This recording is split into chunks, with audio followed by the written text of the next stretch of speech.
Well, greetings, Cap fans. Welcome to episode 258 of the Captain America Comic Book Fans podcast. It is a special episode. Of course, I say that every time we do one of these. Welcome to the Captain America Comic Book Fans podcast. I'm Rick Verbanis. I'm your host, and I've got a co-host. You know his name. It's Bob Lucius. Oh, Bob. Here comes the jesters. One, two, three. Four. We might have four today. We got four jesters today, my friend. But that's not what I said, Bob. I said, here comes the jesters. One, two, three. Yeah. Anything? No, nothing. All right. What if I did this, Bob? What if I did a here come the jesters? One, two, three. Yeah, no. It's all part of my fantasy. There you go. I thought you were talking about us, my friend. I know. Well, for a second there I was, because I was talking about Bad Company. But well, I don't know. Yeah. Some of us are Bad Company, some of us are jesters. We'll figure that out by the end of the episode. Yeah. Well, anyway, Bob, what am I doing here? What am I giving you a greeting with? It's our biannual. Is that what it is? Yeah. What is it? Semi-annual. Semi-annual fantasy draft. Well, Bob, you didn't do it right. It's the Captain America Comic Book Fan-tasy Draft. I know. I have a hard time with the time capsule and the art captivated. And right. Yeah, well, I'm glad you remembered that one. Wow, yeah, that's a callback. Yeah, I've been studying. I appreciate that. You're always prepared. Anyway, what's the name of the song I just did? I have no idea. Come on. No, I don't know. I don't know. Bad Company. I don't know. Fantasy. Rock and roll fantasy. Rock and roll fantasy. Rock and roll fantasy. Yeah. Did you like Bad Company back in the day, Bob? I didn't listen. I think I had one 45 that was maybe inherited from an older brother. Mm-hmm. Yeah. Okay. I think I'm not sure. I'm not sure I listened to it a lot. Was there imprint Golden Apple by chance? I seem to have this in my mind, the 45 with the golden apple in the center of the 45, with that big hole in the cutout there. I don't remember. Yeah. I mean, to me, like those bands, here's a funny story. So as I was preparing for my hello to you tonight, I asked Google as I'm driving home from work tonight, and I'm like, play Rock and Roll Fantasy by 38 Special. And Google's like, oh, did you mean Rock and Roll Fantasy by Bad Company? And I'm like, yeah, just play the stupid song. Don't argue with me. But you know what? I mean, Bad Company, 38 Special, Journey, Foreigner, they all kind of blended for me during that time period, Who was the lead singer of Bad Company? I don't know. I can hear it in my head and it sounds familiar, but I can't. I don't know. I'm sure he had a solo career. Those I don't know, what would you call those rock bands back then? They were I mean they're rock and roll, but I mean they weren't glam rock, they weren't prog rock, metal rock, hard rock. I mean they weren't country rock. They were like, I don't know. It was one of those those bands that they all have to have like one slow song on the album, so that you could get the 8th grade slow dancing. Right. Yeah. Yeah. Nice. I've been hearing a lot of, what's that Europe song? The countdown song, the final countdown. Oh, I've been hearing that a lot on the radio recently. I don't know if I'm just paying attention and noticing it. Oh, that's right. Is that on Bob FM? Bob FM. You got it. That's it. Very nice. So I mentioned Jesters and Bad Company. We do have some guests on the show today. We're doing our this is number 5 of our fantasy draft that we're doing, and we do it twice a year. We do it in April around the NFL draft, and then we do it around now, a few weeks late, around fantasy football draft time. Why do we do it twice a year? Because it's loads of fun, Bob. And it combines two of my biggest passions, which is Captain America comic books, fantasy football, brings them together. No other place has something like this, Bob. Yeah, and it includes one of my favorite pastimes, which is seeing your character sniped. I know. Yeah. Yeah. You just like seeing the look on my face. I do. I love it. Yeah. Yeah. Yeah. So for those who don't recall previous 4 episodes, and I'll mention them at the end here. So if you want to go back, if you like, this is your first time listening and you want to listen to more, we'll give you the 4 episode numbers that previously were. Um, so the idea is that the 4 of us have we're drafting characters for a story, right? So we don't have a team, we have a story. We don't have players, we have characters. But the rules of fantasy football draft remain about the same. You still have to have positions that you have to fill. Our positions are you have to have at least one villain, one civilian, one foe turned ally, and one love interest. So you have to fill those 4 positions. And to make it even more interesting, Bob, of the 8 rounds that we're going to go with, the 8 characters, you have to represent 5 different decades. So there's some strategy that's going on here, especially if, like you said, you get sniped. Yeah, and the rules have evolved over time. So I mean, we've refined this process because, like, when we started, it didn't need to be like the captain didn't need to be Steve Rogers, but now we've made that a rule. So it has to be a team centered around Steve Rogers, and we made some other tweaks to the rules as well because there have been some controversies on these drafts before, and so it does as the guardrails get narrower. The competition heats up. Yeah, and Bob still finds a way to somehow bend the rules. Loophole. Anyway, so yeah, that's what today's episode is all about. Bob, do you think we should introduce the guests to our listeners? We probably should. They've been waiting a very long time. All right. Well, we're going to start with one of the oldest patrons of the show. And I don't mean like, like age wise. I mean like one of the original patrons of the show. And you know him, you love him. His name is James Foley. Hi, James. Hey, James. Hey, guys. Glad to have me.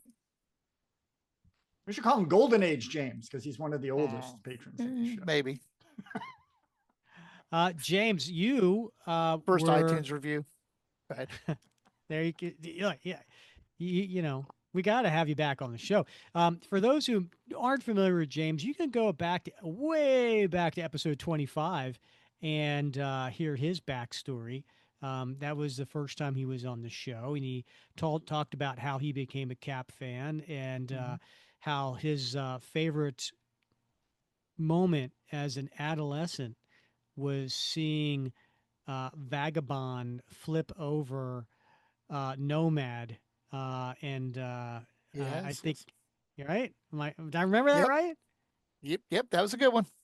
All right. It was a very favorite scene. Yeah. A little Kieran Dwyer art. Yeah. And then we have another contestant today in the draft. And you know him, you love him, Mr. Jason Olsen. Hi, Jason. It's Dr. Olsen. I mean, I don't want to be that guy. I was waiting. I extended the pause before I unmuted myself just to give Rick a moment to sit in. Yes. Right. Is that what your family and friends call you? It is. That's what my wife calls me. My wife makes me call her that. So my students, my friends, my family, they call me Jason. But if you're going to use the last name in a more formal way, I'm just guiding you. Right? I didn't say Mr. Olsen. I said Jason Olsen. No, I heard a Mr. Didn't I? It's a Mr. Oh, did I? Mr. Oh, did I? All right. I've been drinking. I don't know. And then I'm happy to be here. Well, we're happy to have you. I mean, so far. Yeah. So, Jason, he also, you may know, is the author of a book about one of our favorite Captain America writers, Mark Grunwald. And we had him on way back in episode 82. That was the first time he was on the show, where we got to talk to him about, the Mark Grunwald and his book and everything fun there. So you can always check that out if after listening to this, you're not so annoyed by Jason that you don't want to hear his voice anymore. Jason's like the Alan Baldwin of the Captain America Comic Book Fans podcast because he's been on the show so many times. It's like this is like Jason's SNL. Well, we said before about getting jackets, right? Right, get jackets or something, satin jackets, I'm not sure if this one counts toward mine, but we're working on it. We'll count it. We'll count it. Yeah. All right. Yeah. Be like a neighborhood watch sort of thing. So then I guess technically I am in the 5-timers club. Yeah, right. Exactly. I technically would be. Yeah. No other place would I want the jacket from than right here. It would be a members only jacket, which yeah. Would I wear anything else in 2025? Are you guys wearing the same shirt? I'm just we're trying not. No? No. Oh, okay. Nice. All right. The logo looked the same, and then I see it does, and I thought the same thing. And then I saw Steve in the costume. I saw you when I first came on. You were like, looking down. Well, I was probably having. I wasn't. And Bob was like, my eyes are up here. Up here. Up here. It's pretty bold of you to think that I was that close just to see you, Bob. But that's how I roll. Well, guys, it's great having you on the show. So the draft, this is your first time doing the draft. What kind of prep did you do for it? Okay, James, lay it on us. I made jokes beforehand. I said I worked about 14 hours on this. I had made an Excel spreadsheet to try and copy what I had seen on the previous podcast. I watched the previous 4 to review strategies that were used in the past. I set my deck with 2 to 3 options each, and then I ran through 3 different stories, grabbing different connotations on my premise to see what would work best for me. Oh my gosh. Yay. Wow. Did some focus groups. Did some focus groups. Yeah. I did go through and take my story and read it to my wife last night to get her opinion / time. So yes. Wow. Yeah, a little bit of effort. Okay. All right. Well, I can't wait to hear this. How about you, won't be Jason? Impressed. I thought I put some work in, but evidently I did not. I put together some draft boards. I have some ranked picks as well, but 14 hours. I don't know. I don't know if I got there, but I feel comfortable at this stage with what I've done. That will probably all come crashing down. That is the last time you will feel comfortable in the show. That's what I figure. I'm hoping for nothing less so that I can frantically figure out what happens next. Yeah. Well, just remember, at the end of the draft, everybody gets 3 minutes to pitch the story with the characters they just drafted. And then what we'll do a week from now, well, actually not a week from now. If this comes out on Wednesday, by this weekend, we'll put a poll in the Facebook group for people to vote on which of the 4 stories they would like to read the most. And so you'll have the opportunity to create a little bio for each one of your characters on like what's happening in the story. And then you'll have like a Diamond Previews catalog description. So we'll have that in the Facebook group this weekend for people to check that out. But in today's episode, I can't wait to hear the pitch after you draft your characters. Are you excited?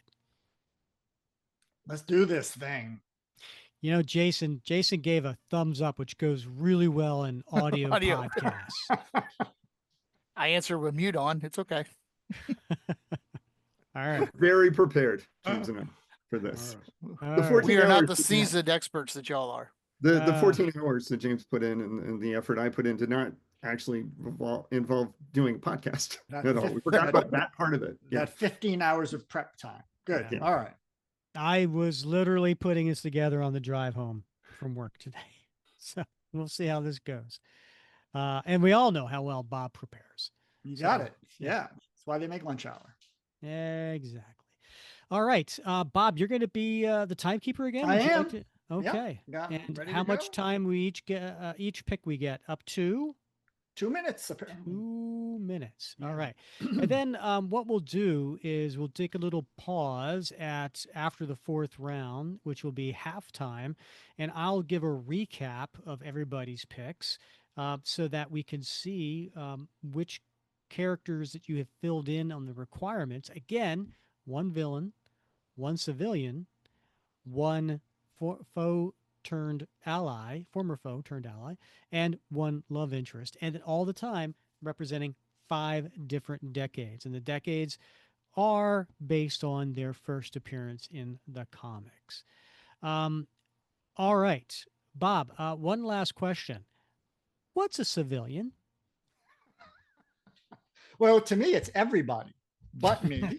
But according to your definition, it is somebody who has never served or currently serves. I guess that would fall. Yeah. Never. Not never. No, it's not never. It's currently. It's not never.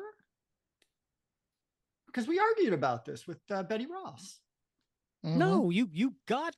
I know, because we argued about it, right? Yeah. And all right. That was like a precedent. Okay. So now you said she was old and a librarian, right? And she's not currently, she's currently a civilian. That was. All right, good. All right. So currently serving as a superhero or as a SHIELD agent. Somebody who is fighting crime. Fighting crime. Right. If they're not fighting crime currently. So how about a district attorney? That would still be a civilian. I'd say civilian. Really? But if you were to say... How about police officer? Would be not a civilian. Not a civilian. Okay. No. All right. If you're not fighting crime currently. Got it. All right. All right. Sounds good. All right. We're all on the same page. I really wish we could have come up with a different word for that one. I beat that one up pretty good. Yeah, you know what I'm talking about. Uh-huh. You know. Yeah. Well, the argument was Sergeant Duffy in that one episode. Yeah, he wanted to say he was a civilian. What? And you let him have it. Army. You let him have it. I was. Did I use Sergeant Duffy as a civilian? Yes. Really? And that's precedent. Yeah. No, that's changed because we changed the rules. It can no longer be someone who's in the military. No, we said SHIELD agent. No, it can't be someone in the military. I take it as anybody who's uniformed or fighting crime, right? So that could be SHIELD, that could be military, it could be police, could be a superhero. We haven't even started yet. We're already fighting over something. I just want to make sure that we're all on the same page. We're not. We are not. We are not on the same page. Dadgummit. Love it. Let's roll. Let's not. Action. God. I love that I've planted these depth charges that are just going off now. I was so good on this, not even make a backup for that. Oh, God. Yeah. Listen, if you're in a situation and it's somebody in the military, we could take a vote on it at the time because if it was unclear, I guess you just don't listen to every episode, James. Listen, comment, like. I try and support. Financially underwrite, but whatever. Have not missed a month of coffee yet. No, and listen, we appreciate that. By the way, I know. For people who are kind of curious about, so we've talked about before. We have patrons of the show, and you could go on buymeacoffee.com/Cap Comic Fans, and you can see who they are. Because we don't hide anything. I think we have 30 people who, help support the show at different levels. And we have 10 at the super soldier level, which, James, you are one of them. And we appreciate that and have been from the very, very beginning. Very beginning. Yeah. I was the second. I was mad I didn't get the first spot. I remember. Yeah. You can be upset with Grandpa on that one. I can. Yeah. I need to come up with a civilian. Any other questions before we get started? Jason is the first pick. So it's going to be Jason, Bob, James, then me, and then it's reverse me, James, Bob, Jason, and then reverse. It's a snake draft going back and forth. So Bob, Jason, James. Any questions before we start the clock? I think I've got it. And there will be questions, but they don't need to come now. Okay. I agree. I really, really do think I'm screwed. All I know is Bob's got his finger on the pulse of the clock. He can't wait to hit the clock. I can't wait. I'm wearing double layer of antiperspirant right now, and I'm still feeling the action here. So, all right. And then Bob, you're going to give what a 30-second warning? I'll do a 30-second, a 25-second, a 20-second. No, 15, 30 seconds 10, fine. 5, yeah. We don't need a countdown. I'll be stressing. Yeah. Yeah. All right. Okay. And then wait, who's going to time Bob? Well, sometime, of course, Rick. Oh, I don't think so. Okay. Jason, you're on the clock with the first pick in the Captain America comic book fantasy draft number 5. So, this is our 5th one of these. And the previous 4, I believe the same character has been drafted first. Is that correct? It is. So we're gonna make this historic right off the bat because I am not picking that character. Oh. With my first pick, I am going to take from Tales of Suspense, number 75 from 1965. You didn't. No, you didn't. He did not. I'm taking Sharon Carter. Oh, yikes. I'm going to have to tell you right now, that really hurts me. Okay. I'm sorry. Yeah. Wow. Sincerely. But now I have to wait. How many picks now? 7? 7 picks. 7. Yeah, but no, you killed me there, dude. It's a pretty good start. Yeah. Okay. All right, Bob, you're on the clock. All right. Well, you had me very, very worried because I am pulling from that same issue, but I'm going with the Georges Batroc.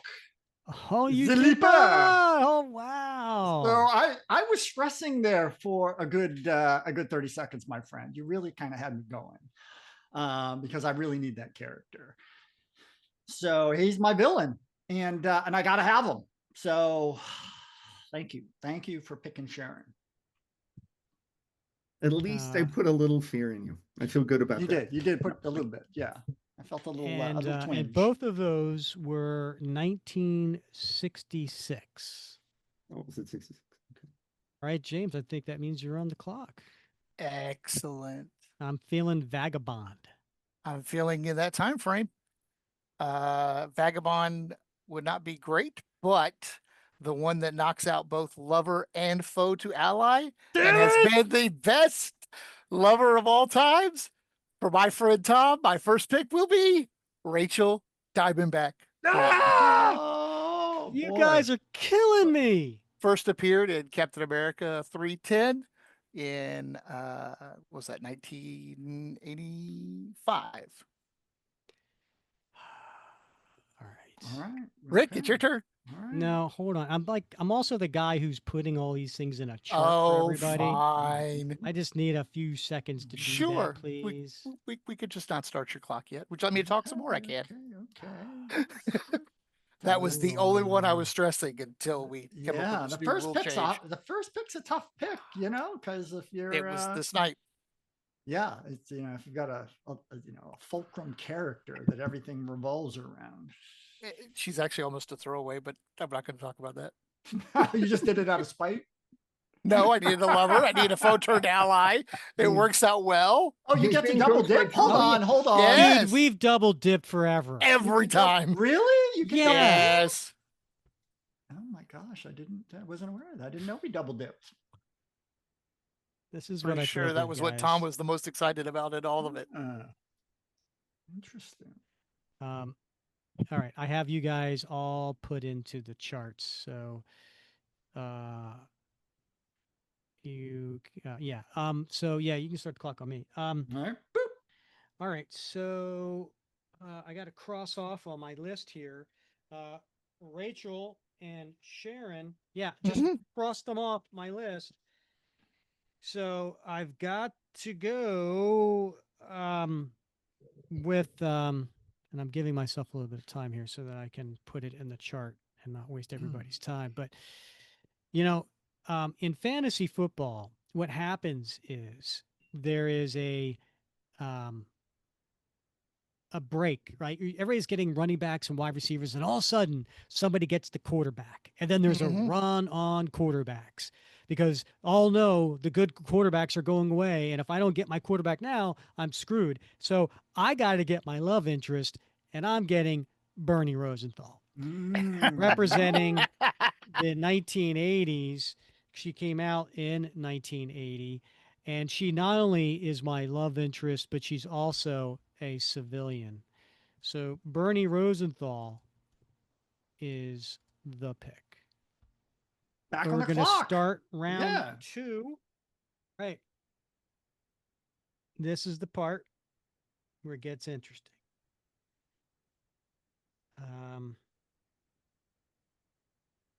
I gotta go. You know that run on quarterbacks? Sometimes you want to make sure that no one else can get that quarterback, the last remaining quarterback. So I got to go with the first pick in the second round, Connie Ferrari.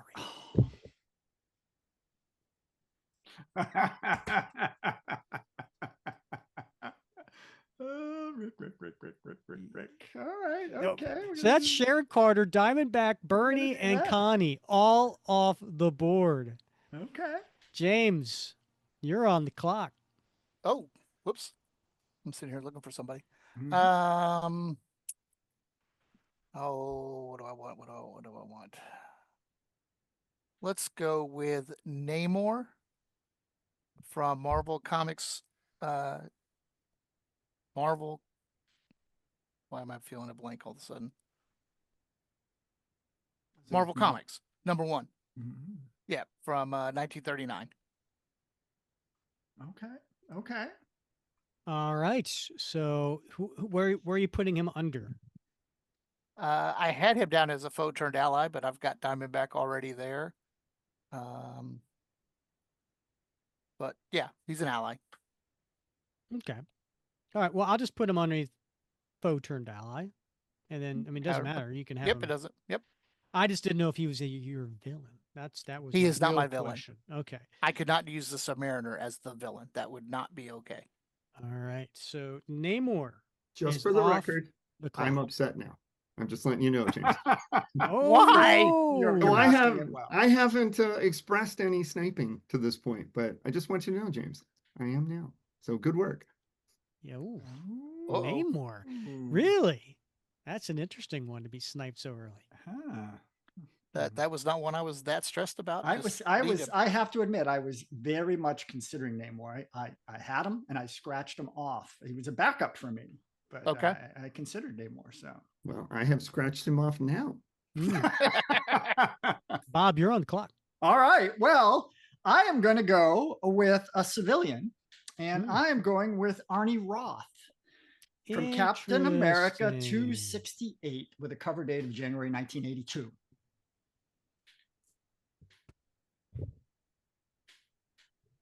All right. Arnie Roth representing the 80s for Bob. I love the 80s. Jason, you're on the clock. All right. With my next pick, I would like to take from Captain America 208 from 1977, Armin Zola. Oh, nice. I'm assuming he's your villain. Oh, he is my villain. That was a backup for me. Good. Nice. Good pick. And now I'm going to pick another villain with my next pick. I'm sorry. So that was the 70s, right? Yes, that is the 70s. Okay. And now hold on. I got to put these. I'm so excited. He is fired up. You got the next pick. Nobody's taking it. It's okay. Relax. I'm about to pick something really weird, and I want to make sure I get it out there. Okay. All right. First pick in the third round. Jason is taking. From Captain America Volume 3 in the 2000s, I am taking Cash, which is an AI villain that was in the Prototype. It was an AIM agent. And this is just that's CHE, right? CHE. This is the early days of the internet, and this is how we perceived AI. Right. You have done a fantasy draft before, right? Yeah, I know. He's pulling a Bob with Sergeant Muldoon. Let me say, as it's Bob the would story. Say, this character is absolutely essential to what I'm doing. And I got it. That yep. Is this and what category is he? He's going to be the 2000s. No, I mean what category? Oh, well, he would just be a villain, but I've already got a villain. Okay. So he is not fulfilling any new categories. I put them as extras. Yeah, the last 4 columns I have as extra. And I know full well that he's not being taken likely. But if he was, I was so done. So yeah, it's actually not a bad idea. Bob's on the clock. You'd have to clean your cache. Yeah, that was bad. Yeah. Oh boy. All right. Well, I am going to go with an extra, and I'm going to go with Joseph Rogers. Now, this one strikes me as odd. Odd pick for sure. Again, you're around the 3rd pick, right? Yeah.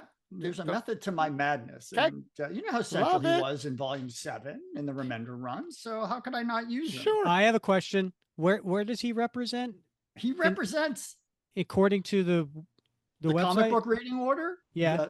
He represents the 2010s. 2010s. Yes, he does. I know. That's what I was about ready to say. I find that very odd. No. Dude, did you not click on the Golden Age tab? No, I didn't click on the Golden Age tab. Oh, we talked about this. What? I didn't click on the Golden Age tab, but this is neither here nor there. I know he was talked about in Volume 1. I guess he didn't appear. I'm sorry, Joseph Rogers? He did not appear. His dad, right? His dad did not appear in Captain America. They talked about it, but that's neither here. Okay. The first appearance, first appearance, was in the Remender run. And both Marvel fandom and the comic book reading order agree on that, which I find odd. But all right, it is what it is. For this website, yes, you're absolutely right. But do you see underneath that where it says appearance, powers, skills, equipment, and underneath there's like a little thing, a tab that says main 616? Mm-hmm. Some of them have a Golden Age tab or a World War II tab. So you would click, if that was the case, you would click on that, and then whatever there would be the first appearance. Well, okay. But that's not the case here. So that's not the case. This here is Joseph Rogers is representing the 2010s. Indeed. Okay. Glad we got that figured out. Take assist from the kids. All right. So is James, we're going to put him on the clock now? All right. He's on the clock.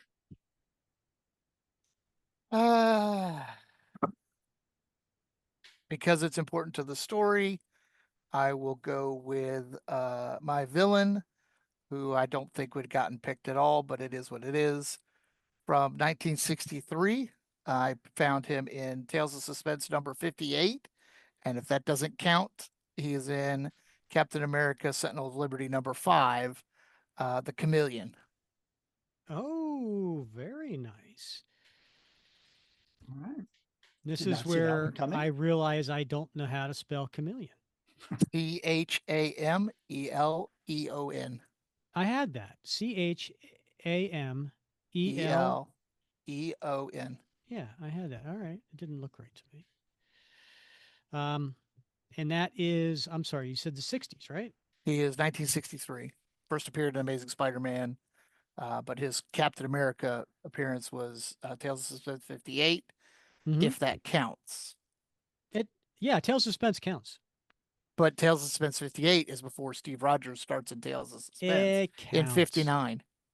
It counts. 58 counts. That's the first Captain America. You're good.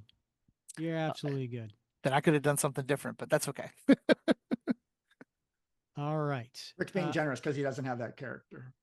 Probably. Yeah, it'd be a whole different argument. Yeah.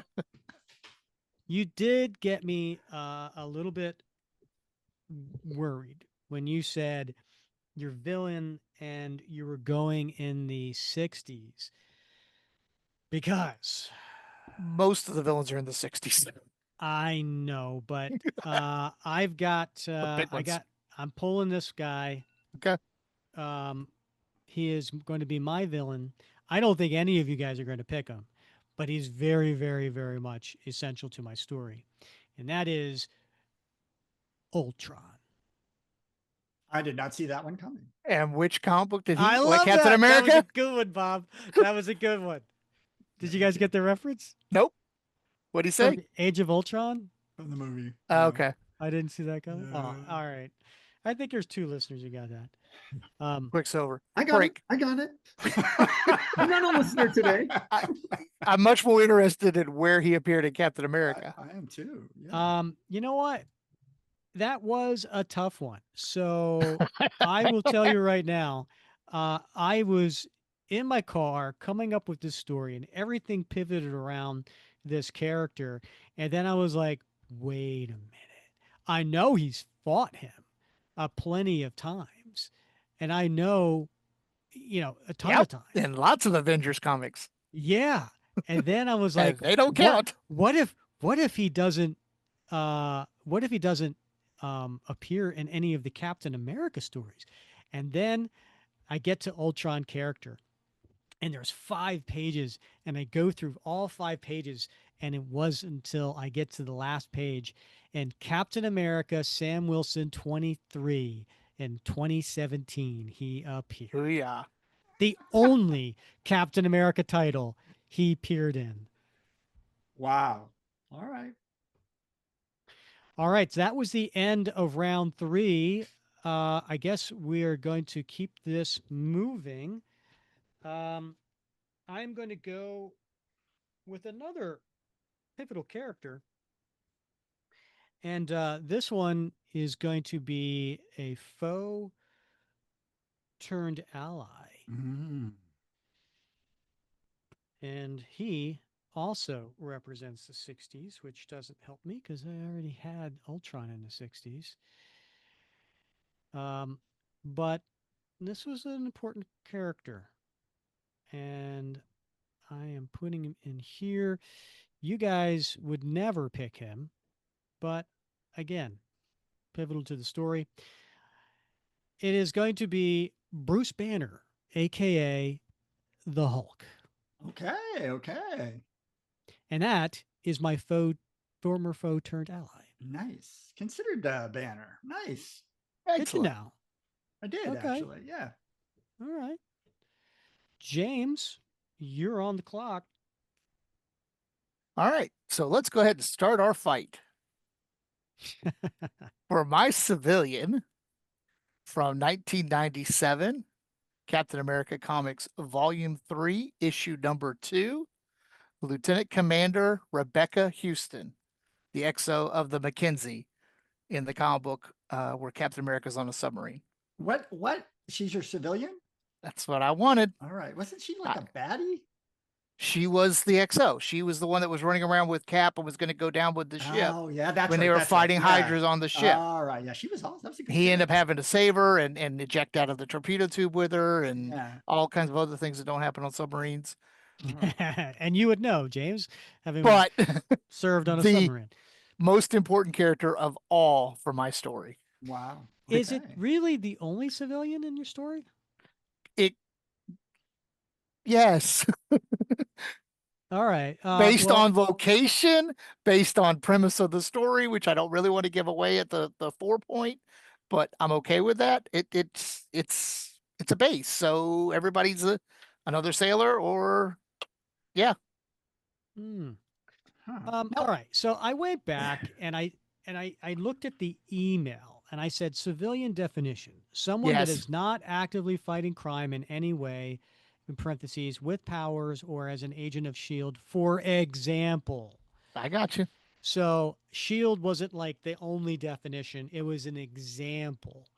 So I can see, even though I know we've talked about it on episodes about military not counting.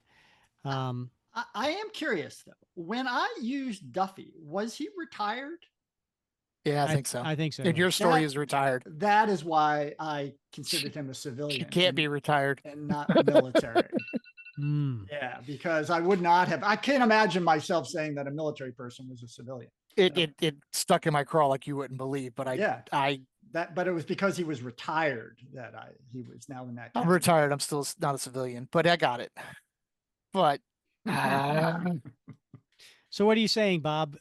You are not accepting a active military personnel as a civilian? I'm uncomfortable with it, but I'm comfortable with it going to a vote. Because I'm asking what your vote is, Bob. My vote would be no. You can't, and a military person is not a civilian. Everybody else is a civilian. Jason? I would say yes, because this pick affects me in no way, shape, or form. So I love it.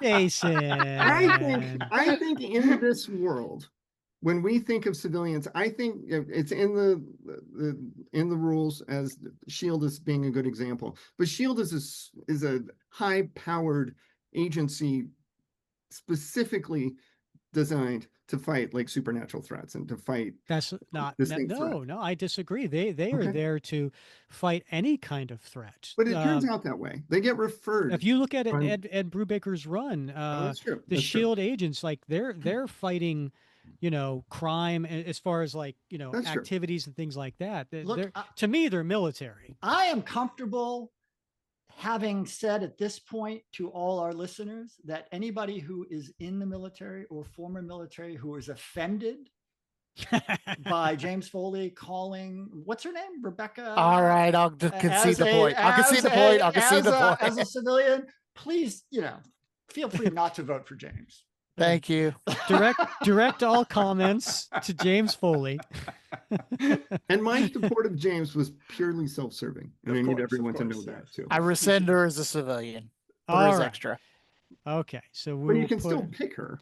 Yeah. Right? Oh, yeah. She gets absolutely. I said put her as extra. I'll come up with a different civilian. I'll take a bad guy out. Something. I'll figure it out. All right. So what's her name? Rebecca what? Lieutenant from the comic. In the issue, she was Lieutenant Commander Rebecca Houston. Hopefully she's a captain by now. She's an admiral. But either way. Okay.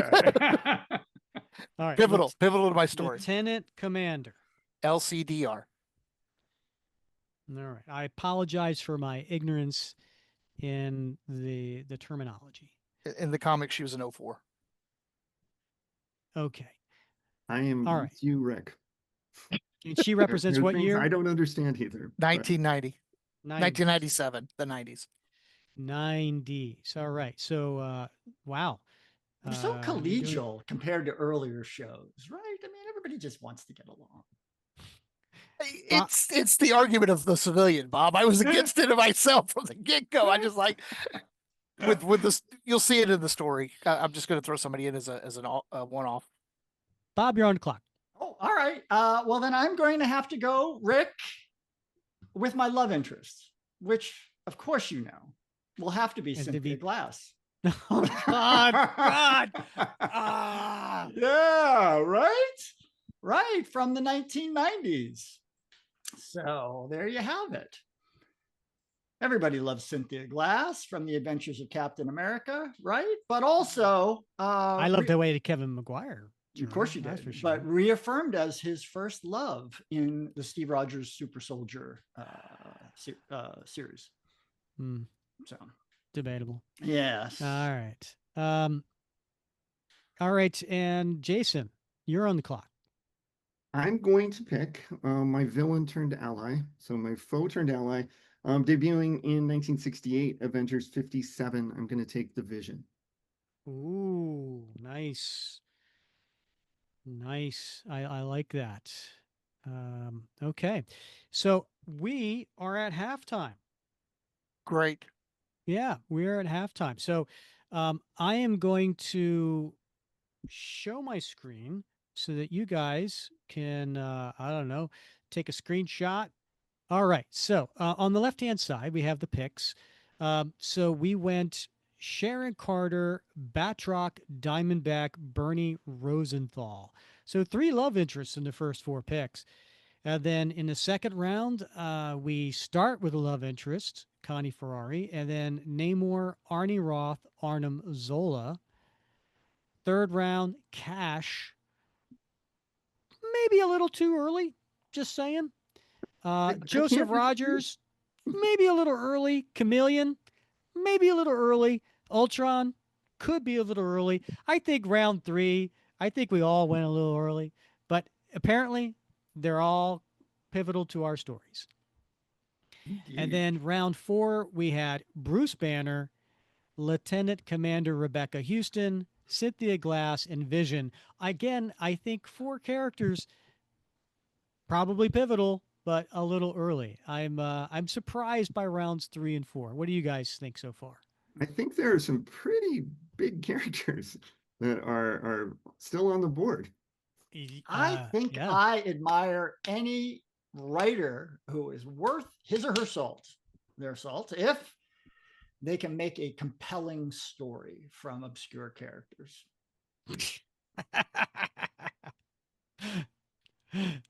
Oh, I love how Bob just kind of like, yeah, let me pat myself on the back. Let's not just go to the well. Let's make a compelling story. Uh-huh. All right. Well, Bob, Batroc was a very pivotal character in my last draft. So, okay. Representing the decades, Jason, you represent 60s, 70s, and 2000s. So you got 2 more decades you got in the next 4 rounds. Bob, you represent 60s, 80s, 90s, and 2010s. Very nice. You only need 1 more decade. James, you got 30s, 60s, 80s, 90s. You are also in a good situation, 1 more decade.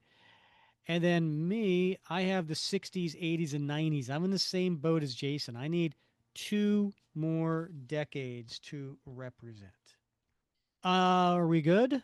We go ahead and start the second half? All right. Jason, you're on the clock. So you mentioned all those things that I need, and I'm not going to do any of them because you got to go where your heart goes. So I'm taking debuting in Captain America 217 as Marvel Boy, and appearing for the first time, and Hulk 234 as Quasar. I am taking Quasar. Nice. Wowzers. And by the way, I wrote this book about him. Product placement. If somebody else brings it up, now what stop them? What was it? The 70s? He was the 70s. Yes. Okay. Well, you didn't need that. Never mind. I didn't need it at all. But there was no way I wasn't gonna do it, Rick. Wendell's a great character. He was a favorite of mine as a kid. Thank you.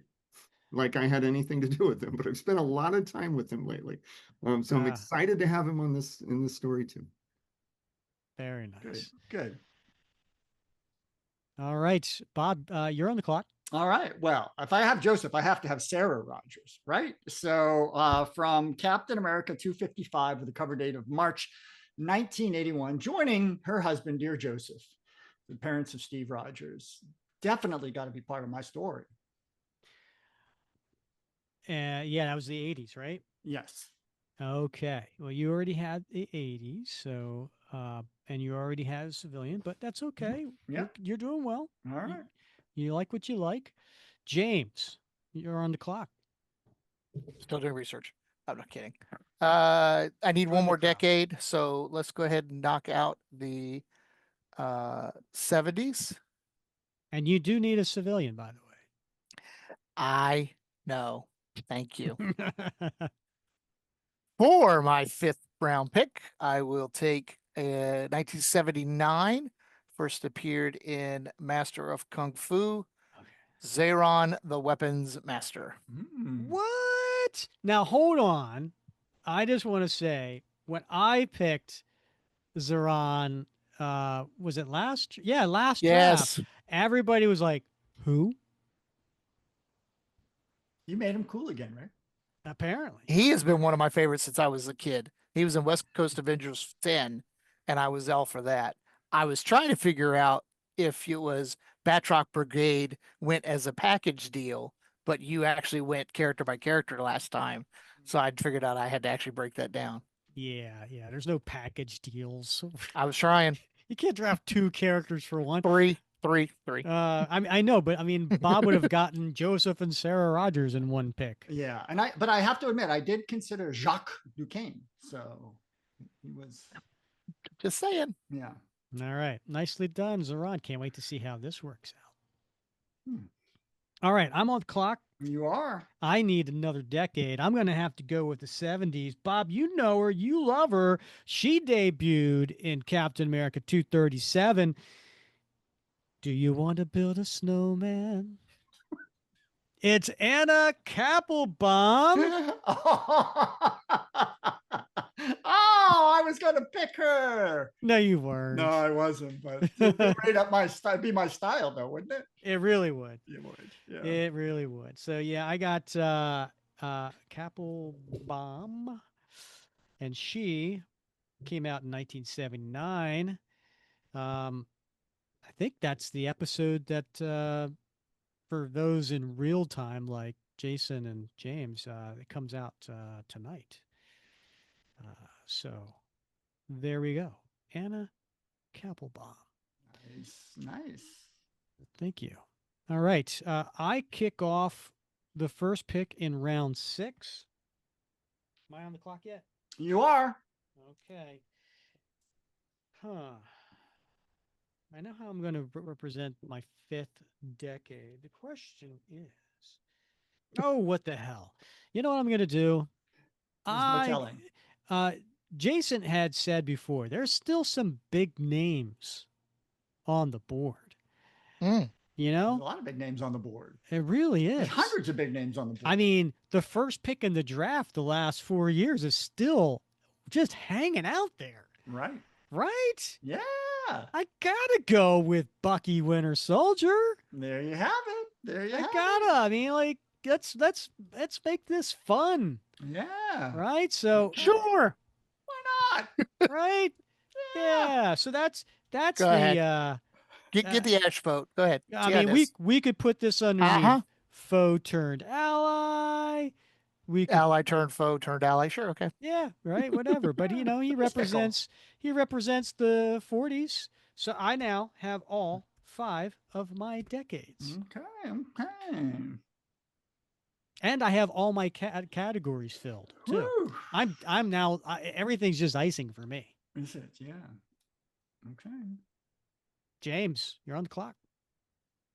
For my civilian, I will do a deep dig and grab first appeared in Avengers 281, the 1980s, Fabian Stankiewicz. Oh, nice. I like Fabian. Okay. I believe I drafted him previously. I believe you did. Yes. Yeah.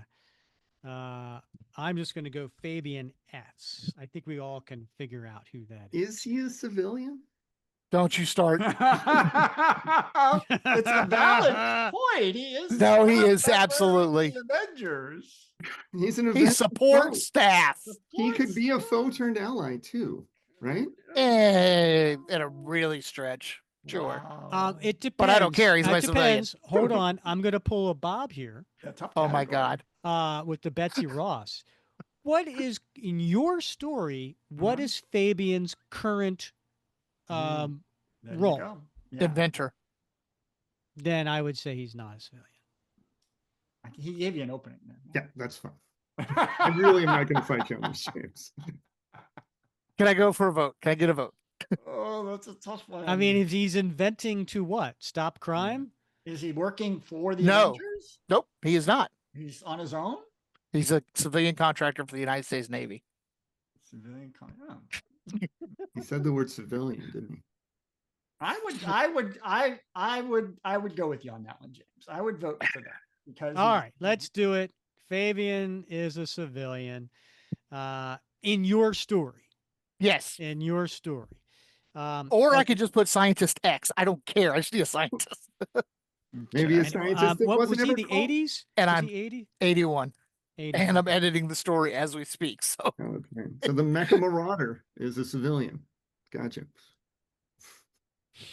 I forgot he did that. I'm fine with it, James. All right. And James, you have 60s, 70s, 80s, 90s, and 30s. So you're good with your decades. I'm rolling. Yep, and you're good with your categories. I'm rolling. All right. So you and me are done. Nope, I got 2 more characters I really need. Well, you know what I mean. Oh, yeah, I do too. Bob, you're on the clock. Okay. I'm so glad nobody picked this one, because this was really important for me to have this one in my story. It's Dougie Huggins. He's my foe turned ally. Dougie Huggins from Captain America Mythos, the one shot. Everybody remembers Dougie. Remember the bully that lived in the same building as Steve Rogers and picked on him all the time? By the end of that issue, he was a good friend of Steve.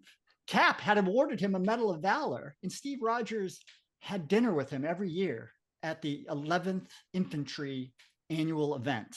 What book was he from? Mythos. So that's 2000? The 2000s? Yep. Was that a Captain America book? Yes, it was a Captain America book. It was a one-shot Captain America Mythos. Hey, James, I remember Captain America. No, I remember miniseries being on there. I didn't see one-shots. One-shots, the miniseries were definitely on there. If it's a Captain America title, yeah. Okay. And Mythos was a story that we did panel by panel. I understand. And also we had Paulo Rivera on the show to discuss it as well. Maybe if you listen to all the episodes, James, you'd know that. This is I love Dougie. It's a PG show. It's a PG show. Dougie's one of those characters, obscure. He had a very important role as a bully, right? But by the end of the show, heroes all. In fact, Steve used those words exactly. And Dougie showed up in that panorama of all the heroes from World War II on one side. And he was the last guy that he saw in that book, right? As they sat at the hall, as Dougie is an old man, he's still young. So he's my foe turned ally. Okay. I think that's pushing it, but okay. Of course it's pushing it, Rick. What would you expect? It is Bob. It is. I was waiting for it to be a civilian, but okay. I don't know if I call a guy I fought with when I was a kid a foe, but I could see that. I could see it. In the context of my story, it absolutely you will. And now, Bob, you have all your categories and all your decades. Thank you. Yes, nicely done. Jason, you're on the clock. I'm so excited to pick a civilian because that has gone so smoothly to this point. I hope that there's no argument here.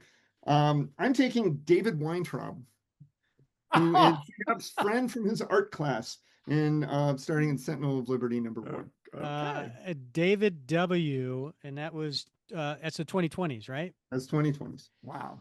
All right. Yeah. Good for you. Deep dive. Thank you. No, there's no argument there. I didn't the only argument would be David Weintraub, question mark. Yeah. No. You know what? He was one of those that I was kind of like, all right, well, I could always go back to him if some of my others didn't work out. To be honest with you.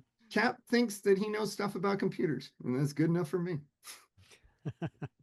I trust Steve on this. All right, so now you have couldn't pick Ram. All your characters, and you have 60s, 70s, or you have one more decade you got to do.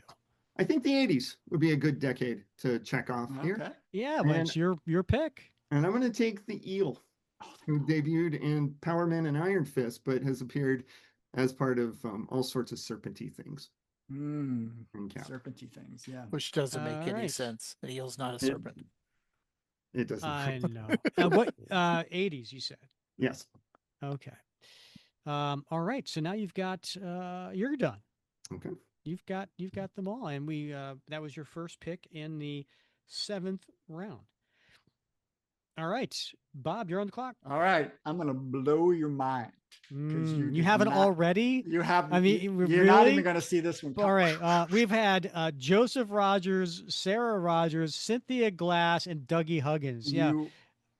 Just blow the mind. You didn't see this one coming. Another one from the 80s, and I got a little nervous when Jason said the 80s because Captain America 250, cover date October 1980. Oh.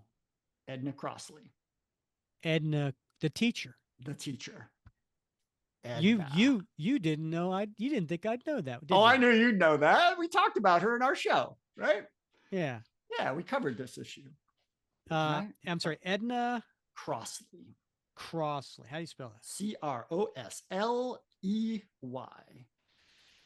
right. She's elementary school teacher. Nice. I'm seeing a little. Thanks for not stealing that one, Jason. Don't mention it, Bob. I'm seeing a little time period piece going on here. May indeed be. You know, Joseph and Sarah Rogers, Dougie Huggins, Edna Crossley, Arnie Roth. This Cynthia Glass. I mean, this is a period piece. It is a period. You know, it only took me 7 characters for me to piece that together, Bob. Connect the dots with the yarn and the thumbtacks, right? All right, James, you are on the clock. All right, with my 7th pick? Mm-hmm. I didn't put down which one he first appeared in. Whoops. I'm sorry. Because it's not a Captain America comic. For Bolton. Yeah, I know. First appearance, Submariner number 5, 1968. You already said Namor. Yeah, I know. I'm giving you the issue he first appeared in. Tiger Shark. Ooh. From Steve Rogers, Captain America number 13. Because I needed a water guy, and I looked all through that complete database thing. Mm-hmm. And the reason I was going crazy about Tales of Suspense was Atuma appears in Tales of Suspense and the Iron Man side, and I thought he wouldn't be fair. And that was 60s? Yeah, 60s. Sorry. Okay. Tuma, Jamaica. Who's never appeared in a Captain America comic book. Who did? Atuma. Really? He's never been in a Captain America comic book. He was in Tales of Suspense fighting Iron Man. 14 hours of research. I trust you. Yes. Yeah. I'm on the clock. You are. And this is a character. I'm not going to get into the details of this character, but I will say that you guys, I would have been shocked if anybody took this character.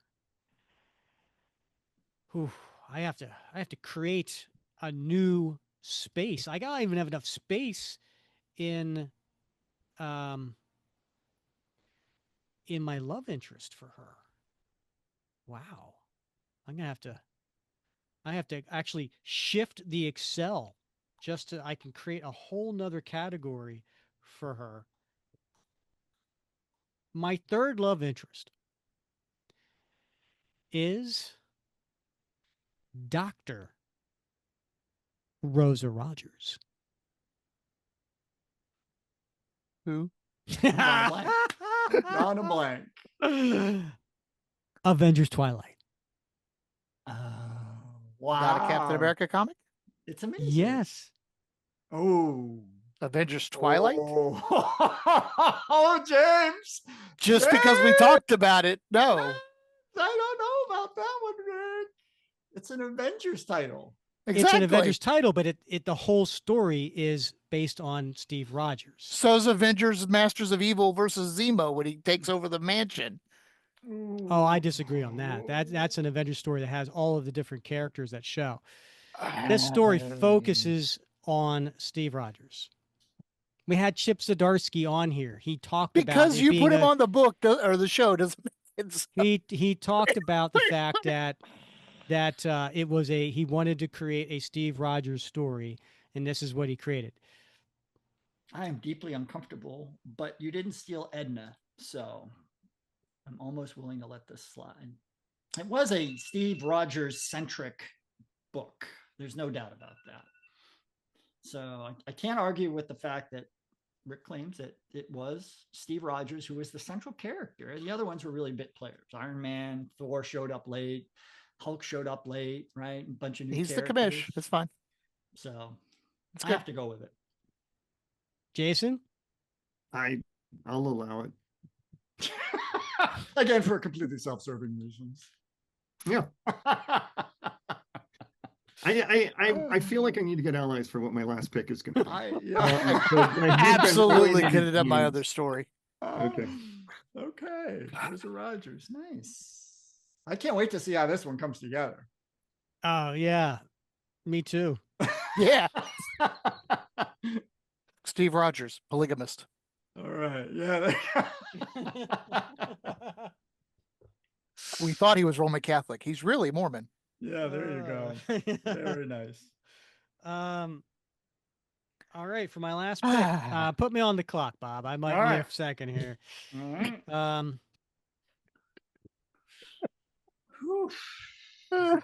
Pressure's building.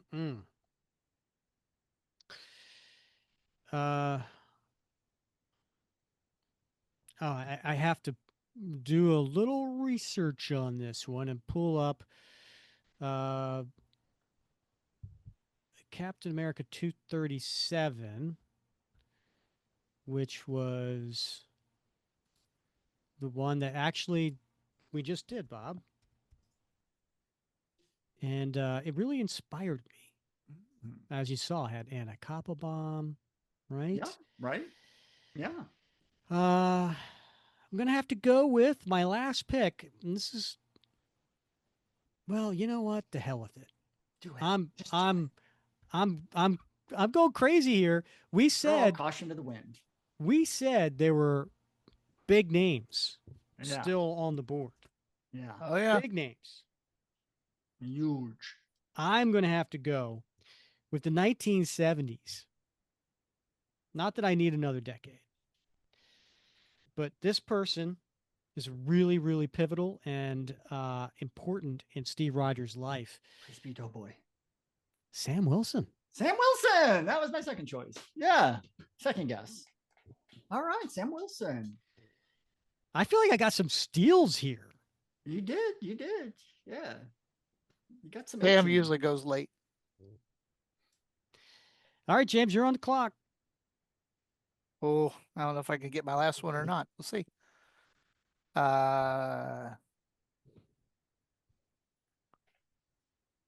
Also from 1963, which I made the comment that all great villains come from. Mm-hmm, you did. Another amazing Spider-Man villain, the Sandman.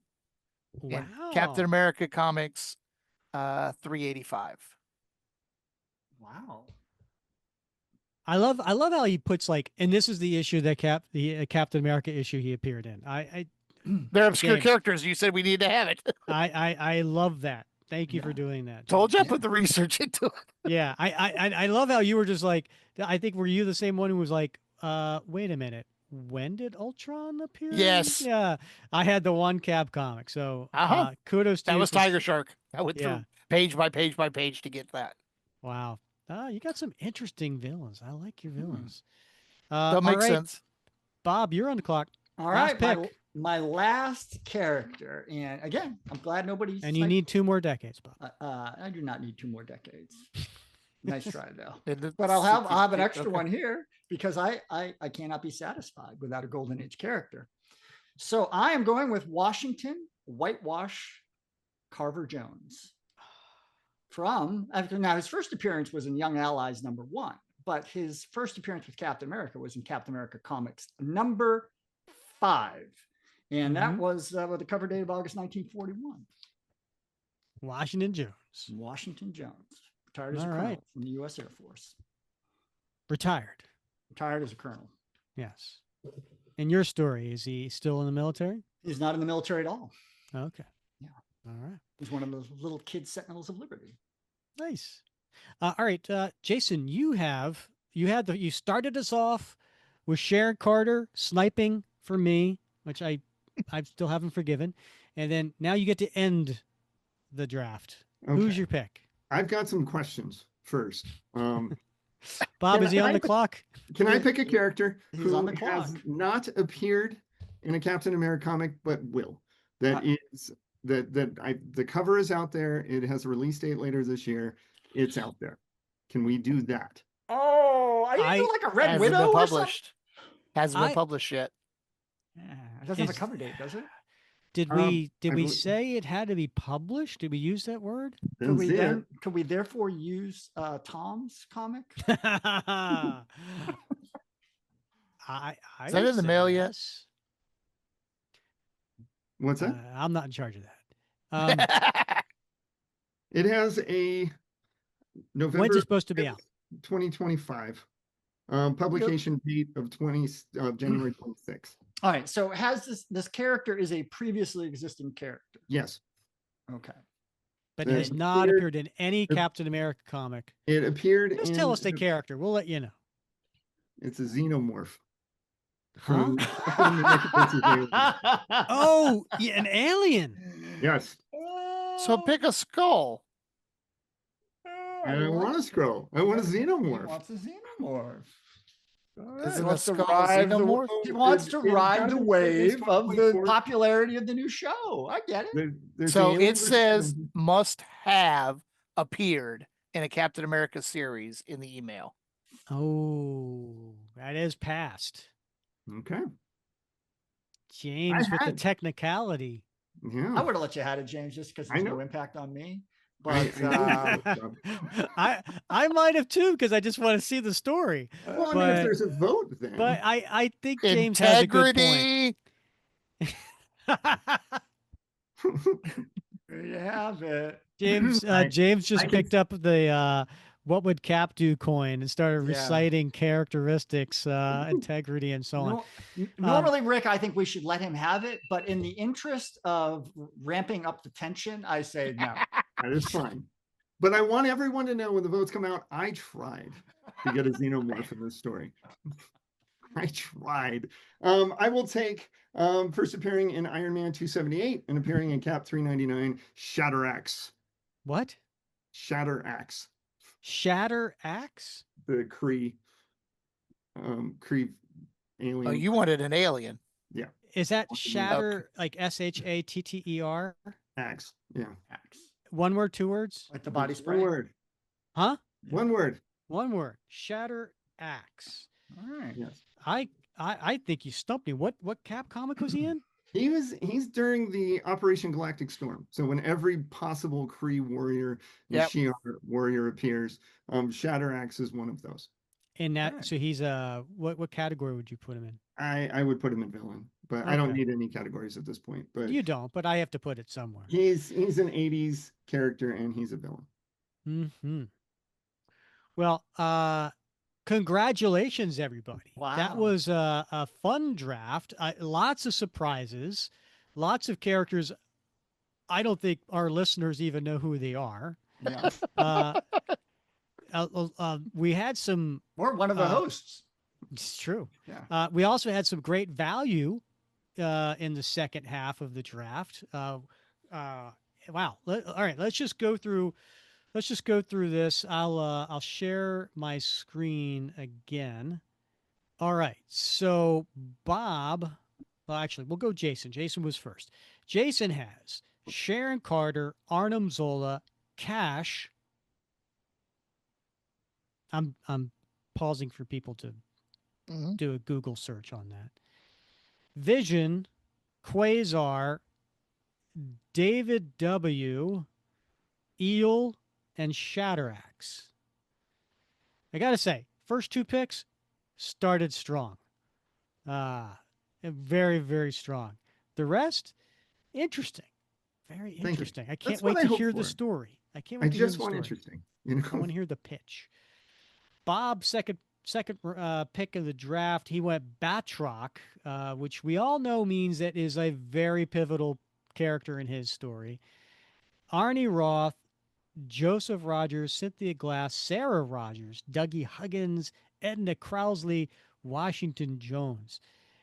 Now I understand why you went Arnie Roth with the second pick of your draft, because I was like, why is he picking him so early? Because of all the remaining characters, he might have been the one who might have been picked. That's exactly right. This is not one I would have put past you to use in one of your stories. So I had to. I actually do have him down here as potential. So, see, yeah. James, you went Diamondback. I gotta tell you, that was like snipe. I was and when you hear my story, you'll understand why. Namor, interesting second pick. Chameleon, interesting third. Houston, Zeron, Fabian Stankiewicz, Tiger Shark, Sandman. Again, really interesting characters here. I got a naval theme here. What? And then protest. Then me, I got two of the biggest love interest still remaining at that point, Bernie and Connie. Went with my villain Ultron, Bruce Banner, Anna Kappelbaum, who was the landlord of the Brooklyn Heights apartment. And then we got late round steals, right? We got Bucky Barnes and Sam Wilson, and sandwiched in between there is a controversial Dr. Rosa Rogers. Yeah. So interesting draft. All right. So now's the point where we go and we do our pitches. And we have 3 minutes, and we will go with Jason. You go first, and you are on the clock for your pitch. This is Peace, Love, and Hate Captain America. Quasar is patrolling space, and he starts to feel these weird feelings of peace and love, and he doesn't want to give in to these feelings because the quantum bands kind of block mind control from him. But he starts feeling these things, and then he starts feeling this repeated mantra of hate Captain America, peace, love, hate Captain America.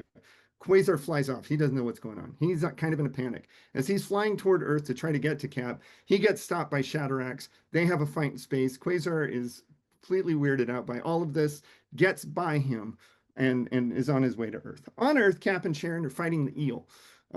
During this fight, Cap gets a call from his art student friend, David Weintraub, who's been monitoring the internets and is hearing about some weird cosmic energy. Cap says, I'm busy. The eel is here. I'll get on it when I can. Sharon pops the eel right in the face. Battle over. Cap's like, okay, I'm on it.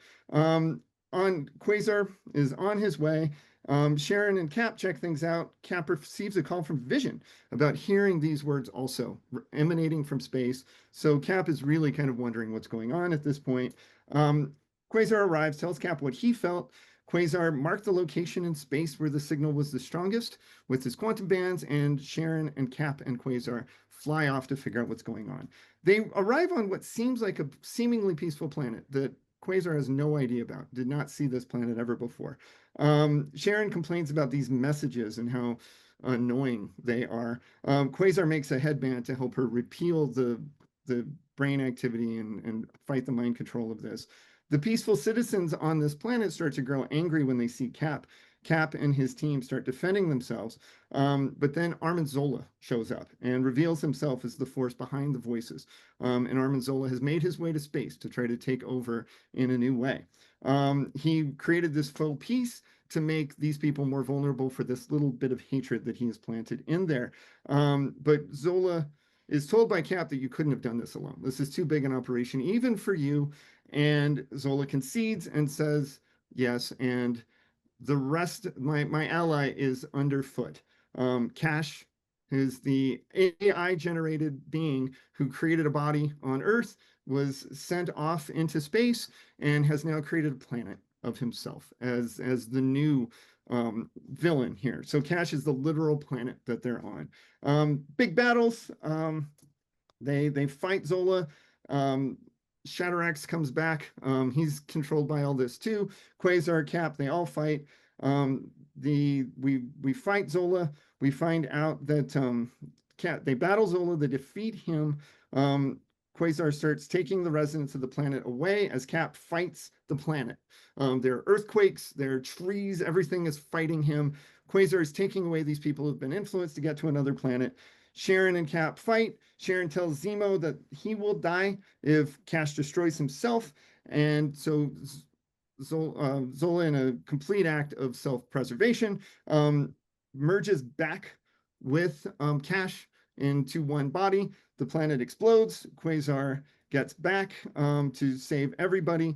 They get back and they have stopped what Sharon calls this plague of faith. There's all these people talking in these peaceful terms. Cap corrects her and says that he's going to be fine. These people have not been cured of their hatred of Captain America, but they will, because he's going to do good deeds, and that's going to show them the right path.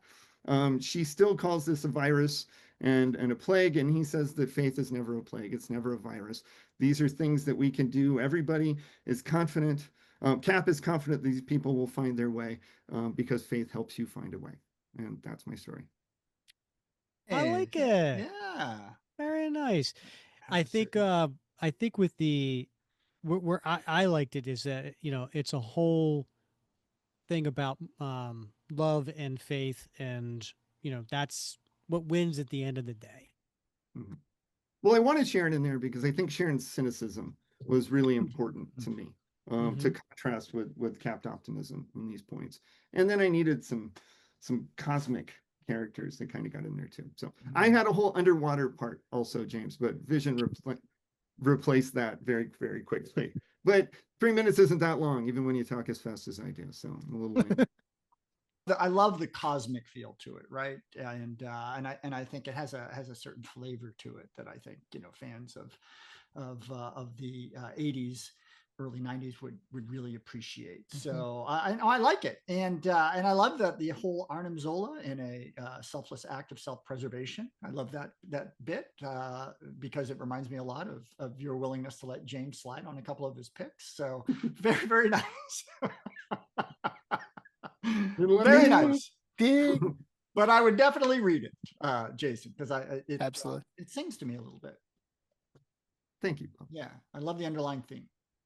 I appreciate the fact that I affected it by taking away Namor. You're welcome. Very good story. Does sound good. Shatterax is somebody I had never thought of and wouldn't have grabbed, but that was a big chunk of the stuff that I did for mine with obscure characters and one panels. How did the xenomorph fit? It was just going to be that. Razor was going to have to fight him, and then it was going to have the xenomorph kind of more involved in the battles at the end. And when you're telling a pitch this quickly, you can't get into all of that. But it's true. I had some pretty cool Cap fighting morph and Sharon having to go toe to toe with one that I liked. But that's fine. Yeah. We can just imagine that was a xenomorph instead of the most. No, we can't. Sorry. I still think a scroll or something. I might have gone with the Predator. I don't know. I mean, I'm more of a Predator guy, but that's fair. I default to the Kree. So I got you. I'm sorry, Bob. What was the episode? What was the issue of Captain America comics where the Predator showed up? I don't know. You know, whatever. As long as we're I'm sure it'll be some future issue. Oh, okay. So. Hey, you never know with Marvel at this point. You don't know. They've got they had almost everybody on the cover. I think they've got Predator, so don't they have a variant cover for Toy Story or something coming out for Captain America? So. Jason, important question for your story. Yes. Who are you getting to write it and who are you getting to draw it? Yeah. It's got that cosmic 80s flair. So I definitely feel that this is a Mark Gruenwald story. There was no way I was going to say it wasn't. And you know what? I want Mark to pencil it too, because Mark was a really good penciler who never. Hawkeye miniseries. Hawkeye miniseries is good, and Mark's take on that was that others were better and they were faster, and so he didn't really feel like he needed to do it. But that Hawkeye miniseries looks good. He also did some of the characters in the Marvel Universe guide, and you can kind of tell those too. So I want him to do it all. I like it. All right. Beautiful. All right, Bob, you're up.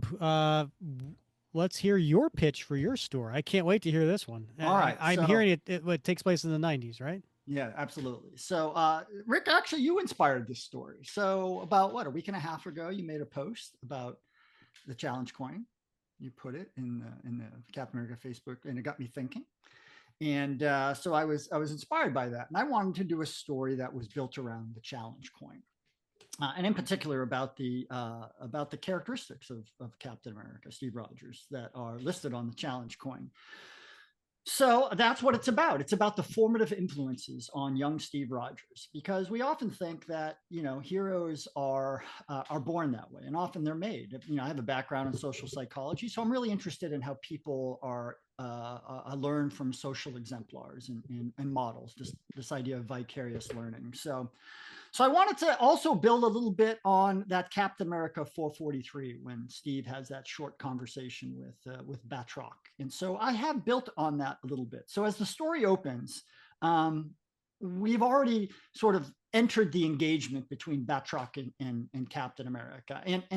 And Cap has lost this engagement. And we find him tied to a chair with sort of Batroc gloating over him, saying, "I bested you. I'm better than you." And Cap saying, "Well, you got me this time," sort of thing. And Batroc says, "It's easy for you. You've got everything going for you. You're loved, you're admired, you're respected, and you have whatever it is that makes it impossible for most people to lay a hand on you. But I bested you." And then, Steve pushes back a little bit more and says, "Well, you could have made other choices in your life." And Batroc again pushes back and says, "Well, look at you. You have all these things, and, most of us didn't choose this path."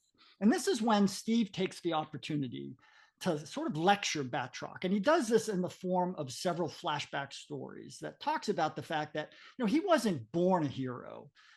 He didn't become Captain America out of the womb, right? He had a childhood, he had a young adult life, and there were people in his life that taught him what character meant. And we proceed through each of the character traits on the coin as he recounts these flashbacks to Batroc. So when it comes to honesty and integrity, he talks about his parents. And in particular, he talks about his dad, who, for all his faults, had honesty and integrity. And he talks about how he was a construction worker and how... 30 seconds. Already? Oh my God. All right. Well, anyway, so then he talks about courage, and he talks about Arnie Roth, and he talks about perseverance and Washington Carver Jones fighting racism to do the right thing. He talks about humility and Dougie Huggins, who learned to change and not become, remain a bully. And he learns about empathy and compassion from Miss Crossley. And finally, Cynthia Glass teaches him about sacrifice. And there you have it. I like it. Yeah. So flashback stories. Yeah. And these are all characters and stories and situations that help shape Steve Rogers to be the character we all know and love. That's right. Who wouldn't want to see that story? Who would not want to hear about what made Steve who he is? Right. Yeah. I think that, you and I have discussed many times that, Steve Rogers is the character that we love. The super soldier serum is just, a nice after effect, right? Yeah, right. I mean, a lot of these characters, they don't have a lot of depth to them, so why not give them a little depth? Like Dougie. Poor Dougie. I love this. I love how it fills in the blanks a little bit on that Batroc conversation. I think that's really fun and an interesting way to do it. And I love the self-promotion of the coins. Yeah, absolutely. Since I'm not the only one then who my inclusion of Quasar was a little self-promotional too, so I'm glad I'm not the only one. But really, I love it. I love the message. I love this idea of talking about what character means, and really showing us why we love Steve Rogers. Yeah, wouldn't it be fun if, like, Steve held up Cap held up a coin and said some fan sent him this? I think it would be great if he talked about buymeacoffee.com. When did we get white coins? I have red and I have blue. When did we get a white one? The white one just came out. Ah, you know. Yeah. No. Yeah. So gotta complete the set. Hold on. You haven't seen it yet? There it is. Not the white one. There's the white one. Yeah. Oh, that looks sharp. Yep. Yep. Nice red, white, and blue, buddy. The idea of the self promotion, the social background, the things of that nature. I like that fact that we're all pulling from things that we have our passion about. Obviously, mine's going to be in the same vein. But a very great issue with Batroc and Cap together. I love grabbing a piece out of history to pull out of and expand that story. That's something y'all have talked about multiple times. What was that whole night of conversation about? Right. Yeah. Yeah. It definitely fits. I like it.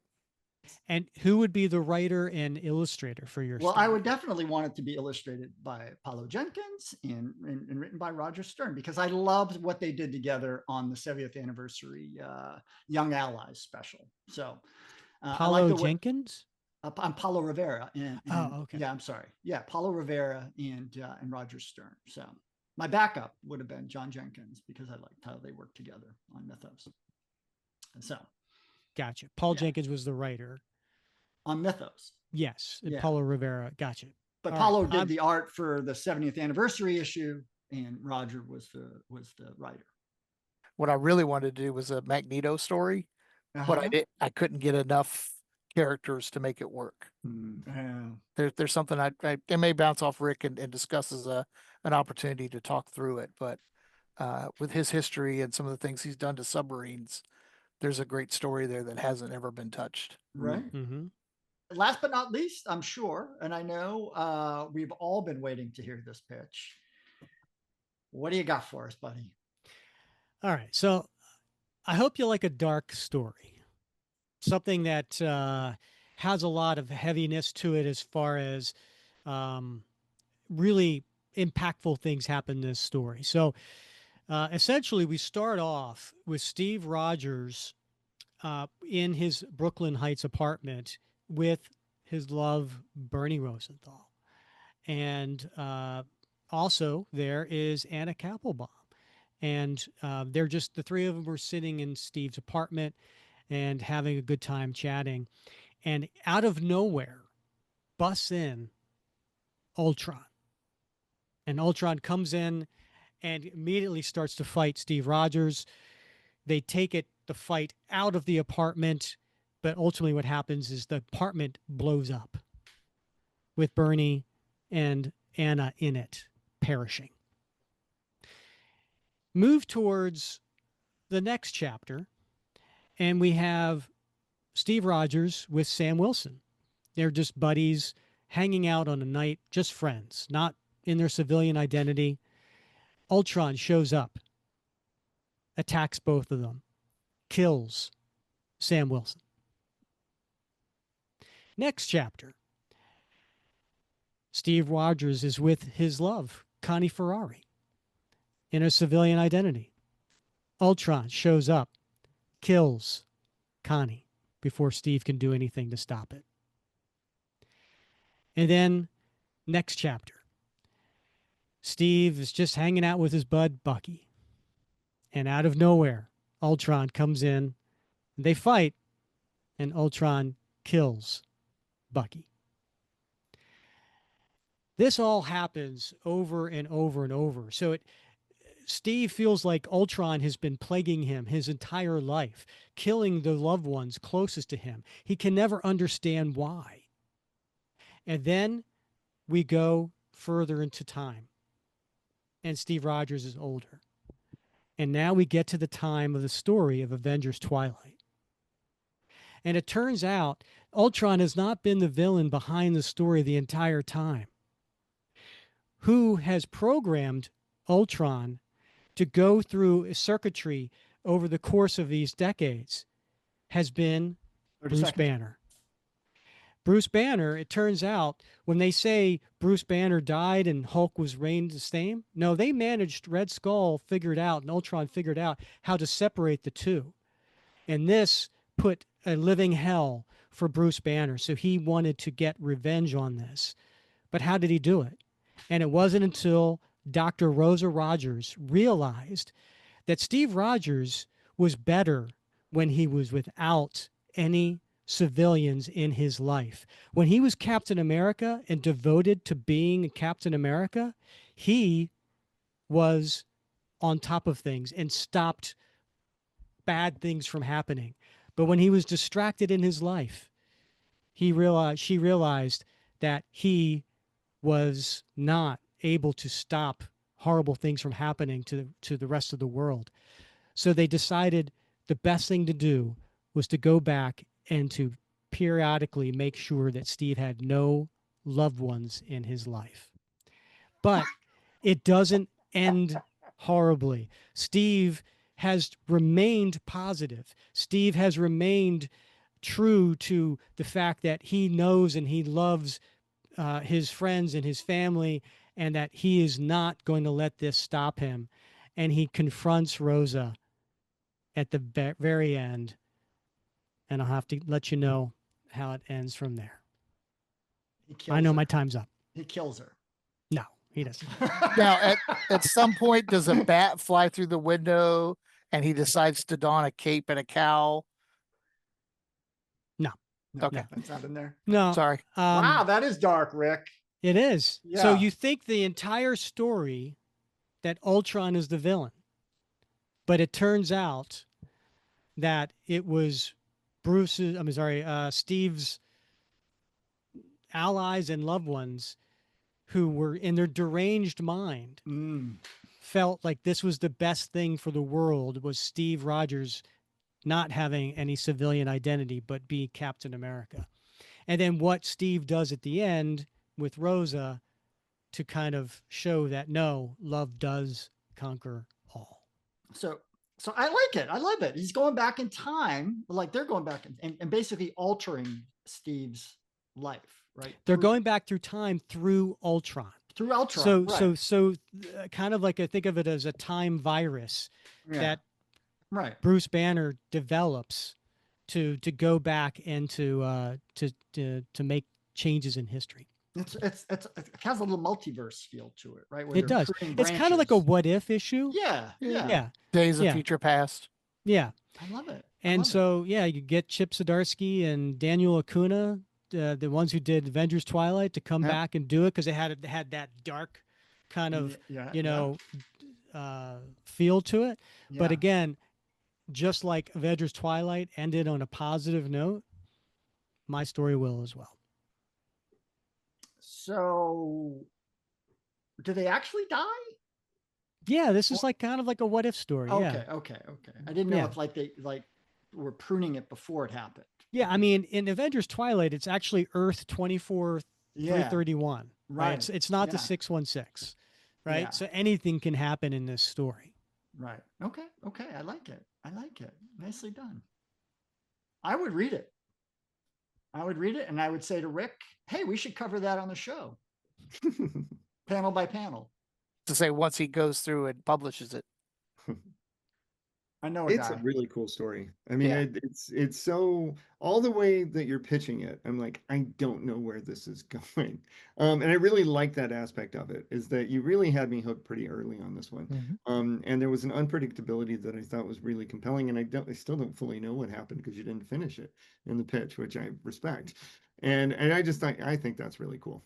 I would listen to the episode where you and Bob cover that. Just for Bob's sound effects. Yeah, absolutely. I liked how willing you were to go dark on that. Mm-hmm. And I think it was really compelling. I know that's not your style, Rick. It isn't, but I felt like seeing Steve humanized, because he's Steve Rogers throughout this story. He's not Captain America. And to see him with his loved ones and then seeing something horrible happen and what that does to Steve, and to have that over and over and over throughout his life, and yet he remains positive. He doesn't let it turn him dark. Yeah. And I felt like, if Steve, I don't know, I thought maybe like a story like this could help others, because if Steve doesn't go dark after seeing his love interests and his best friends and his neighbors, perish because of him, just because of knowing him, that, if Steve doesn't go dark, then, we all have hope. I love that. I mean, that was sort of the goal behind mine too, Rick, is that, it's like the people were around, right? I mean, like, you inspire me, and then your post about the coin inspired me, right? Because the things that we do help others be courageous and be, humble and all those sorts of things. So I love those kinds of stories and the ones that we can look to for inspiration. I thought it was just well done. Can I say also how impressed I am with you, Rick, and you, Bob? 5th time you've done this, and I can't. I'm stressed out. I'm a mess after all this, and just how many stories you've been able to create, and how interesting and original they've all been. And I'm just so impressed with both of you for that, and I think that's such a really good story idea, Rick. Oh, thank you. And I got to tell you, I'm running out of stories. I bet. Well, it's it's the stew here, right? We got a lot of chefs in the kitchen that are helping to contribute ideas, and that tension, I think, helps a little bit.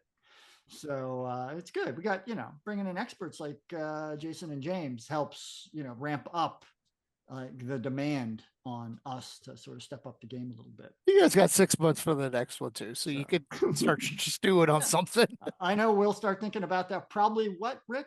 6 months from Mm-hmm. now. Yeah, week beforehand. When I'm driving home from work. Hey, let me just come up with something. Got it. Yeah. All right, well, guys, this has been a lot of fun. We had a little controversy. We had a little debate going back and forth on a few things. I think that keeps the drama going. Mm-hmm. Sure. But I think ultimately we surprised our listeners with some amazing characters that they probably never thought of. And kudos to all of you for doing your due diligence and coming up with some fun stories. And I can't wait to see the Diamond distributor publication previews pitch, especially from you, James. And ChatGPT's my friend. Yeah, summarize again. And yes. So look for that in the Facebook group. And if you're not part of the Facebook group, why not? I mean, I know, I think people who are holding off are like, oh, I hate the internet, I hate social media. Not our group. We are 100% positive. You will not see anybody going on there and trashing people and giving negative, and there's no politics, all of that fun stuff. It's an oasis from all that. So make sure you check us out on the Facebook group, which is Captain America Comic Book Fans, and join that. And then you can vote on which of the stories you would like to see done and to read. Yes. And the other thing is, and I think Dr. Olsen would agree with me, that, the group is an educational opportunity as well. I learn something new every day. Just even tonight, like some of these characters were so obscure, not just mine, but some of the other ones as well, right? It's an opportunity to learn things that maybe you hadn't, heard before, seen things you hadn't seen before. I mean, the group is really an amazing resource. Especially if you go back and you search for things, you will find posts going back years, giving you the information you need about a particular issue, a particular creator, a particular collectible, whatever. So it is really an amazing resource. I always thought it was just a way to add to my shopping list. I've never seen that. I need it. It's such a reminder of how good Captain America comics have been for so long. And I know that this isn't the audience that I need to sell that on. But digging this deep, and it's like, oh, wow, that's really cool. And that's interesting. And, maybe I wasn't as involved in this era or this period. And you go back and you find gems everywhere when you dig deep in Captain America comics. And I love it. And I love the community that helps me find those things again and again. Couldn't agree more about community. Yep. Good point. All right. So come back next episode. Episode 259, where we're going to have an interview with the guest artist, Chris Giarrusso. And so Chris Giarrusso, you may know from Marvel Minis and G-Man and other that you probably have seen over the years. He's been around for a long time and award-winning, but also he is the one who created our new logo. So we're going to have him on to talk about the logo process and all that fun stuff too. So come back next episode for Chris Giarrusso.